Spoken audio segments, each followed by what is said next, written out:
Mr. Shawan Jabarin, thank you so much for coming to Pakistan. We welcome you and we stand in solidarity with the people of Palestine. Thank you so much. You were pronounced by Amnesty International as the first prisoner of conscience. And you were in jail, incarceration by Israeli authorities for 8 years. The conflict in Gaza is now ongoing. We have seen the bombings, over 200 days of killings of civilians. You are 1 hour away. Your hometown, Ramallah, is 1 hour away from Gaza. Do you feel and do you fear that the conflict and the violence will expand to Ramallah, your hometown? First of all, let me say a few words regarding, the commemoration of Asma. Asma is a friend. And when I participated and when you invited me, I reminded all the story that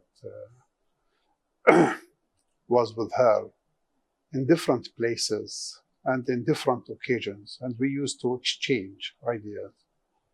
And when you ask about, 1 hour just away from Ramallah or from West Bank, yes, you are right. But 200 days or something like that, it's not just 200 days. Palestinian cases started in 48 and even before, 1 century. That's the case. Palestinians, they have been facing, genocide, killings, atrocities, persecution. The history, it hasn't started just 200 days ago or something like that. We have been under this oppressive regime and colonial regime since so long. And no actions taken against, the oppressive regime to stop their actions. Nothing. Palestinian case, it's the most documented case in the history, globally speaking. The most documented cases. Go to the UN and you see the shelves full with all the documents, commissions of inquiries by the UN, investigation commissions, resolutions by the Security Council, resolutions by the General Assembly. No one resolution implemented. This is an issue. Yes, this is the main thing, the main part. And the Palestinians, under this situation, they kill them, they take their lands, confiscate their lands, they demolish their houses, they cut off their communities, they isolate, the villages from the city by checkpoints, by also metal gates. Just you can imagine if you go to Palestine these days, you will see like big banners in English, Hebrew, and Arabic. It's forbidden for Israelis to enter this area. It's called Area A. What's called Area A? Area A, it means that the main cities, and they closed. They put, big cements here and there, and also metal gate. The soldiers, they can come and just close, all the entrances to that city, all the entrances to that village, all the entrances to that town. That's the case. So you are in a big jail. It's exactly jails. It's not just one big jail only. No. It's big jails, many jails. Every community, it's a jail. You must have gone to Gaza. I know it's very difficult to enter Gaza, especially for journalists. But have you been able to go there? And if you have, can you tell us what you have seen? Last time I was in Gaza in 1987. And since that time, I used to be in the prison sometimes. And after that, when they built what's called peace process, Oslo agreement, the Israelis, they imposed, the system which called the permits. They don't allow you to go to Gaza. But you're making us understand what is happening there. So I'm very grateful that you are, because there's very little access to those areas anymore for journalists. I also wanted to ask you, what about the West Bank? What is the situation there right now on the ground? If my son, if my daughter, if my wife want to go to visit my village in other place in West Bank, I concern. And all the time I use to follow them where they were, where they reached. Why? Because there are many, many tens of Israeli military checkpoints. And in that checkpoints, sometimes they can shoot without reasons. Without reasons. Sometimes during the night you don't see them ordering you to come, for instance, or to slow, or to stop. You can't. And you keep just afraid and have a fear. Maybe they will shoot. And they shot many Palestinians in these checkpoints. The checkpoints, I look at it as a death traps.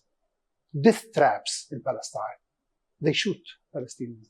After that, they come and they demolish a house. What they can gain, except, this is part of the collective punishment against Palestinians. You're right. What you're saying is the correct word, the collective punishment. You have always advocated for peace. You have always advocated for fundamental rights of people, of human rights, of Palestinians. Are you frustrated today as a rights activist? And we will not give up. And we will not give up.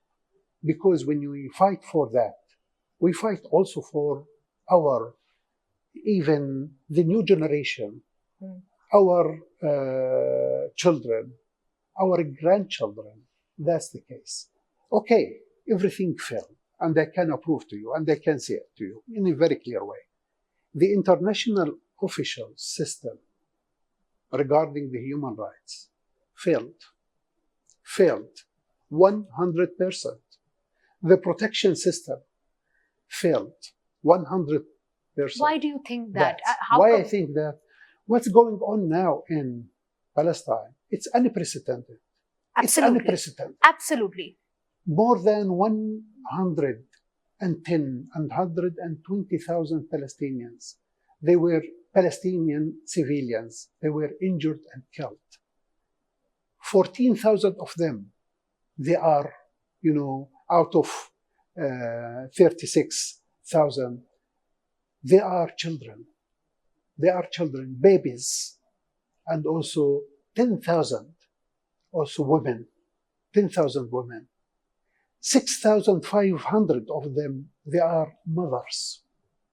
Now we have hundreds of kids and children. They have no moms and they have no fathers. They were killed. Many families, hundreds of families, they were uprooted from the civil registration file. And in the same time, nothing happened. And this system paralyzed even to provide a bottle of water or a bottle of milk to a baby who is dying. And because the Israelis, they don't let, even anesthesia. The humanitarian assistance, food and things like that to get, not even mainly in the northern side of Gaza. And from my side, for instance, I have been struggling in a peaceful way. For many years now. More than 40 years. Knocking even the doors of all institutions. The ICC, the International Criminal Court, the ICJ, even domestic courts, trying to also going after the criminals there. And nothing happened. No one cares, no one actions. No one actions against the Israelis. Are you disappointed by the? You sound, of course, and you're disappointed, deeply disappointed by the international community. What about the OIC? Look, the Islamic nations. This body and this organization, I don't want to undermine them by using wrong words, but I think they said a lot. They issued many resolutions. No one implementing the resolution. One of that, give you just one example. The Israelis there in Palestine, you know, the occupation, they have many legs. One of the legs is the economic leg. They take over every aspect in our life and our natural resources. They benefit from our natural resources. In the help of the international companies, these international companies, they complicit with the crimes taking place in Palestine. Diplomatically, Pakistan has protested against the crimes against Palestinians. But what you're saying is put your money where your mouth is. So what you're saying is that do not do business with companies that are supporting the killings in Gaza. Yes. When it comes to the arms, for instance, arms companies or arms business, when it comes, let me say, the infrastructure, let me say, companies, those they do something, let me say, trains or something. Yeah, this is an international So do not sell arms to countries that are using arms against civilians in Gaza. Yes. Is what you're this saying. is what we ask. This is what we have been asking for. Yes. And not just Pakistan. I use Pakistan as an example. Even that one, it means that you have many things you can do when you are away also. You can do and you can help. Right. Like that. You know, what about the role of Hamas? Now, you have always advocated, as I said earlier, for peaceful means through a campaign. Do you feel that Hamas has been helpful towards your cause? Or do you think that it has jeopardized your cause? The reason I ask you this question is because their actions have left the people vulnerable. That's why I ask you that question. Look, was it a bad political judgment? What you can do? I'm not justifying anything. Yes. But even I'm asking if you think as a it was a bad Palestinian, political judgment. I can say, also the international law gives people under the occupation and oppressive regimes to fight against that. But what I'm calling as a Palestinian to Hamas and to any other Palestinian fighters, they have to fight according to the international humanitarian law principles. That's it. No targeting of civilians, no war crimes they have to carry out. That's any kind of war crimes.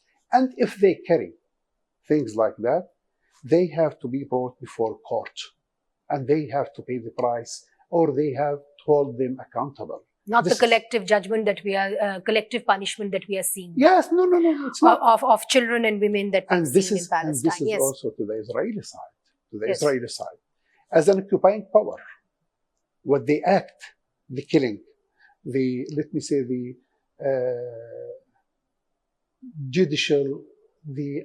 unjudicial killings. This is the extrajudicial killings. The executions. I mean, in the field, they execute children, civilians, just they shoot them. What you tell us is deeply shocking. And this is the life it is we hair-raising for anybody. But we keep hope. After you say that, where do you see hope? I see hope for two things. One, I do believe strongly that there is no future for injustice. And the future is for justice, no doubt. Another thing is, if you are today a superpower, tomorrow maybe not a superpower. That's the case. Third, I see also the young generation and I see what's going on. World is changing. And the people now, they are more aware about what's going on, not just in Palestine, elsewhere. What's going on in Kashmir, what's going on in X place, what's going on here, there. This is the case. These days we see the public development. And if there is a hope, which I do believe that there is a hope, I put a hope in the public level, not on the official level. The public, I think, they will change things. When they enjoy democracy, when they act according their beliefs, that's human rights, this is important. And I see that there are changing. Even if I see that these days, there are in many different places, it's like a jungle. and it's a dark moment. We see, look at it. But I think the There's light. sun will rise. Sun will rise for sure, no doubt. And I think fighting for justice and fighting for human rights is the only way forward. and it deserves all the price you pay for it. This is for your children. This is for the next generation.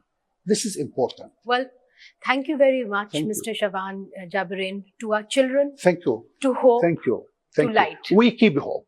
We keep hope, we and keep light, we have no right to give up. and we must never give up. Yes. Thank you so much for speaking to us. Thank you.